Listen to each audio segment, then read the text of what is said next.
देखिए पहला क्वेश्चन है, भारतीय कृषि अनुसंधान परिषद के अनुसार भारत में कितने प्रकार की मिट्टियां पाई जाती है। तो भारतीय कृषि अनुसंधान परिषद के अनुसार देखिए भारत में 8 प्रकार की मिट्टियां पाई जाती है। भारत में सबसे अधिक उपजाऊ मृदा कौन सी है। सबसे ज्यादा देखिए उपजाऊ मिट्टी जो है वो कौन सी है, जलोढ़ मिट्टी। इसे देखिए कछारी मिट्टी या दोमट मिट्टी के नाम से भी जाना जाता है। C answer. भारत के सर्वाधिक क्षेत्र पर किस प्रकार की मिट्टी का विस्तार पाया जाता है। तो भारत में देखिए सर्वाधिक क्षेत्र पर जलोढ़ मिट्टी का विस्तार पाया जाता है। भारत के क्षेत्रफल का देखिए ये 24% भाग पर पाई जाती है जलोढ़ मिट्टी। निम्न में से भारत का कौन सा क्षेत्र मृदा अपरदन से अत्यधिक प्रभावित है। सोइल इरोजन से देखिए सबसे ज्यादा प्रभावित क्षेत्र कौन सा है भारत का। तो चंबल घाटी, जहां पर बड़े बड़े गड्ढे जो है वो निर्मित हुए हैं अवनालिका अपरदन के कारण। तो चंबल घाटी ध्यान रखिएगा। निम्न में से मृदा अपरदन के सही क्रम को पहचानना है।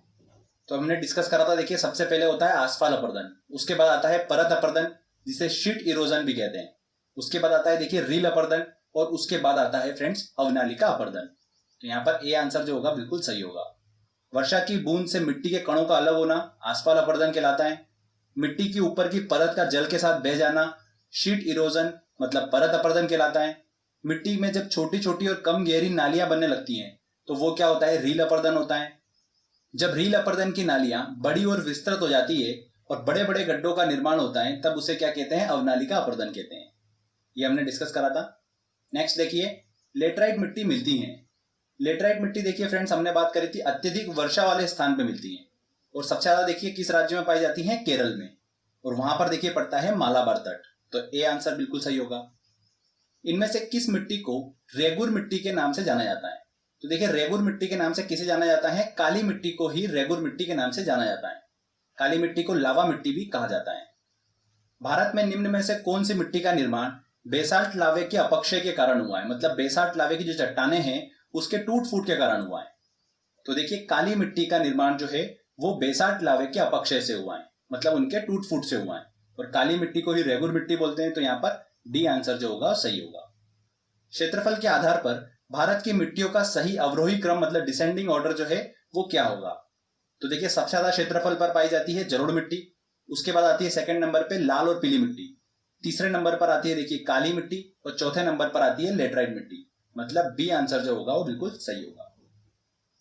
तटीय मैदानों और उत्तर भारत के मैदानों में उत्कृष्ट मृदा है। तो देखिए हमने डिस्कस करा था, आपको मैप में मैंने अच्छे से बताया था कि तटीय देखिए भाग पर और उत्तर भारत के मैदानों में कौन सी मृदा जो है वो पाई जाती है, जलोढ़ मिट्टी। यहाँ पर ए आंसर जो होगा बिल्कुल सही होगा। नवीन जलोढ़ मिट्टी को अन्य किस नाम से जाना जाता है।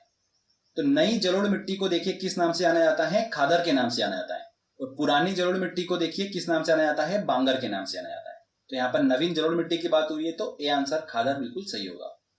मृदा अपरदन को रोका जा सकता है। तो मृदा अपरदन सॉइल इरोजन को किस प्रकार से रोका जा सकता है, वन रोपण करके रोका जा सकता है। C answer. भारत में सबसे अधिक उपजाऊ मृदा कौन सी है। भारत में देखिए सबसे ज्यादा उपजाऊ मृदा जो है वो कौन सी है, जलोढ़ मिट्टी। रेगुर मिट्टी सबसे ज्यादा पाई जाती है। रेगुर मिट्टी देखिए सबसे ज्यादा कहां पर पाई जाती है, महाराष्ट्र में पाई जाती है। काली मिट्टी सबसे ज्यादा महाराष्ट्र में पाई जाती है। लेटराइट मिट्टी में किसकी उपस्थिति के कारण इसका रंग जो होता है वो लाल होता है। तो किसकी उपस्थिति के कारण, देखिए लो ऑक्साइड की उपस्थिति के कारण लेटराइट मिट्टी का रंग जो होता है वो लाल होता है। और काली मिट्टी में हमने बात करी थी टिटेनिफेरस मैग्नेटाइट की उपस्थिति के कारण काली मिट्टी का काला रंग होता है। तो ये दोनों पॉइंट ध्यान रखिएगा। देश की निम्नलिखित में से किसे स्वतः जुताई मिट्टी जो है वो कहा जाता है। किसे कहा जाता है फ्रेंड्स, काली मिट्टी को स्वतः जुताई मिट्टी कहा जाता है। क्यों कहा जाता है, हमने डिस्कस करा था। काली मिट्टी जो होती है वो महीन चिकने कणों से मिलकर बनी होती है, मतलब मृतिका से मिलकर बनी होती है, क्ले से मिलकर बनी होती है। और मृतिका में देखिए पानी सोखने की क्षमता जो होती है वो ज्यादा होती है, क्योंकि छोटे छोटे कण होते हैं और जिस कण का आकार छोटा होता है वो पानी को ज्यादा सोखता है। इसलिए काली मिट्टी में नमी जो है वो हमेशा बनी रहती है। इसकी वजह से देखिए काली मिट्टी को कम सिंचाई की आवश्यकता होती है। स्वतः जुताई वाली मिट्टी कहा जाता है काली मिट्टी को। क्लियर। पुरानी जलोढ़ मिट्टी को अन्य किस नाम से जाना जाता है। पुरानी जलोढ़ मिट्टी को देखिए बांगर के नाम से जाना जाता है। गंगा के मैदानों की पुरानी कछारी मिट्टी कहलाती है। कछारी मिट्टी देखिए आपको कंफ्यूज कर सकते हैं नाम देकर, इसीलिए क्वेश्चन मैंने डाला है। कछारी मिट्टी मतलब जलोढ़ मिट्टी। तो पुरानी जलोढ़ मिट्टी को देखिए किस नाम से जाना जाता है, बांगर के नाम से जाना जाता है। A answer. निम्न में से किस प्रकार की मिट्टी के लिए न्यूनतम उर्वरक मतलब फर्टिलाइजर की आवश्यकता होती है। तो सबसे कम देखिए उर्वरक की आवश्यकता किस मिट्टी को होती है? जलोढ़ मिट्टी को, क्योंकि सबसे ज्यादा उपजाऊ मिट्टी जलोढ़ मिट्टी होती है। भारत में सबसे बड़ा मिट्टी का वर्ग है, सबसे बड़ा मिट्टी का वर्ग कौन सा है? कछारी मिट्टी का, मतलब जलोढ़ मिट्टी का। D answer. सामान्य फसलें उगाने के लिए उर्वर भूमि का पीएच मान कितना आवश्यक होता है? देखिए फ्रेंड्स, सामान्य फसलें उगाने के लिए जो सामान्य भूमि का पीएच मान होता है वो कितना होता है? 6 से 7 होता है। तो यहां पर देखिए 6 से 7 होना चाहिए। काली मिट्टी का काला रंग किसकी उपस्थिति के कारण होता है? तो काली मिट्टी में देखिए काला रंग जो होता है वो टिटेनीफेरस मैग्नेटाइट की उपस्थिति के कारण होता है। और लेटराइट मिट्टी में मैंने आपको बताया था लो ऑक्साइड की उपस्थिति के कारण उसका रंग जो होता है वो लाल होता है। निम्न में से कौन सी फसल मृदा को नाइट्रोजन से भरपूर कर देती है? तो देखिए फ्रेंड्स, कौन सी फसल है? दलहनी फसलें मैंने आपको बताई थी, चना, मटर, सोयाबीन हुआ जैसे, या उड़द हुई। ये सब फसल जो है मृदा को नाइट्रोजन से भरपूर कर देती है, क्योंकि ये नाइट्रोजन स्थलीकरण में अपना अच्छा खासा योगदान देती है। तो यहाँ पर देखिए बी आंसर जो होगा बिल्कुल सही होगा। मटर की फसल जो है वो मिट्टी की उर्वर क्षमता जो है वो बढ़ा देती है, नाइट्रोजन से मिट्टी को भरपूर कर देती है। भूमि की उर्वरकता बढ़ाने के लिए निम्न में से कौन सी फसल उगाई जाती है? कौन सी फसल उगाई जाती है फ्रेंड्स? अभी हमने डिस्कस करा उड़द। सी आंसर सही होगा। देखिए काफी इंपॉर्टेंट क्वेश्चन है ये, ध्यान रखिएगा। कौन सी मिट्टी कपास की खेती के लिए सबसे ज्यादा उपयुक्त होती है? कौन सी मिट्टी? देखिए काली मिट्टी जो होती है वो कपास की खेती के लिए सबसे ज्यादा उपयुक्त होती है। काली मिट्टी को ही कपास की मिट्टी कहा जाता है। दोमट मिट्टी में मिट्टी का कौन सा कण मिलता है? तो फ्रेंड्स मैंने आपको बताया था दोमट मिट्टी देखिए बालू, मृतिका और गाद, इन तीनों कणों से मिलकर बनी होती है। 40% बालू होता है, 40% मृतिका होता है और 20% होता है गाद। इनसे मिलकर बनी होती है दोमट मिट्टी। तो उपयुक्त सभी यहाँ पर डी आंसर जो होगा बिल्कुल सही होगा। पश्चिम राजस्थान की मिट्टी में किसकी मात्रा अधिक होती है?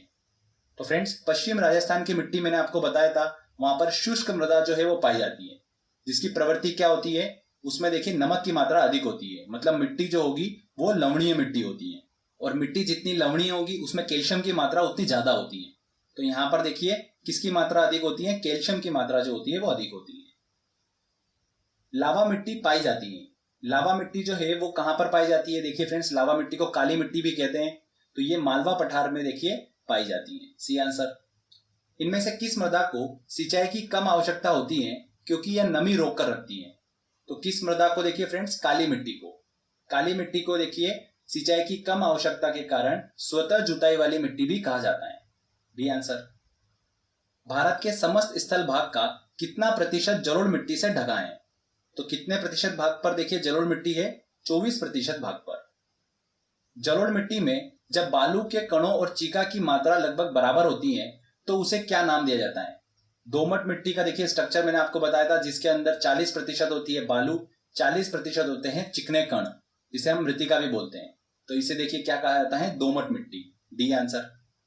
निम्न में से कौन सी मिट्टी प्रायद्वीपीय भारत में अधिकतम क्षेत्र पर विस्तृत है? तो प्रायद्वीपीय भारत की अगर बात करें तो सबसे ज्यादा काली मिट्टी जो है वो विस्तृत है। उत्तरी भारत की अगर बात करें तो वहां पर देखिए जलोढ़ मिट्टी का देखिए विस्तार जो है वो ज्यादा पाया जाता है। और प्रायद्वीपीय अगर भारत की बात करें, मतलब महाराष्ट्र और इसके आसपास का एरिया में काली मिट्टी का विस्तार जो है वो ज्यादा पाया जाता है। भारतीय मृदाओं में जिस सूक्ष्म तत्व की सर्वाधिक कमी है वह है? तो भारतीय मिट्टी में ध्यान रखिएगा जस्ता की मात्रा जो है वो सबसे ज्यादा कम होती है। तो डी आंसर। पौधों को सबसे अधिक पानी किस मिट्टी में मिलता है? तो देखिए जिस मिट्टी के कण का आकार सबसे छोटा होगा पानी सोखने की क्षमता उतनी अधिक होगी। तो हमने बात करी थी मृतिका की, चिकने कण जिसे क्ले बोलते हैं। तो यहां पर देखिए ए आंसर सही होगा, चिकनी मिट्टी। निम्न में से किस कण का व्यास 0.002 मिलीमीटर से कम होता है? तो फ्रेंड्स देखिए मैंने आपको बताया था चिकने कण मृतिका क्ले का आकार जो होता है वो सबसे कम होता है। क्ले का आकार जो होता है वो 0.002 मिलीमीटर से कम होता है। 0.002 मिलीमीटर से लेकर 0.06 मिलीमीटर के बीच में देखिए आकार होता है गाद का, मतलब सिल्ट का। उसके बाद 0.06 से लेकर 2 मिलीमीटर तक देखिए कणों का आकार होता है किसका? बालू का, मतलब सैंड। और 2 मिलीमीटर से जिस कण का आकार ज्यादा होता है वो क्या कहलाती है? बजरी कहलाती है। ठीक है, तो यहां पर देखिए ए आंसर जो होगा बिल्कुल सही होगा। लावा के प्रवाह से किस मिट्टी का निर्माण होता है?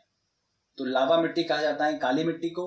तो लावा के प्रवाह से ही देखिए इस मिट्टी का निर्माण होता है। B answer. रेगुर मृदा किस कृषि के लिए सर्वाधिक उपयुक्त होती है?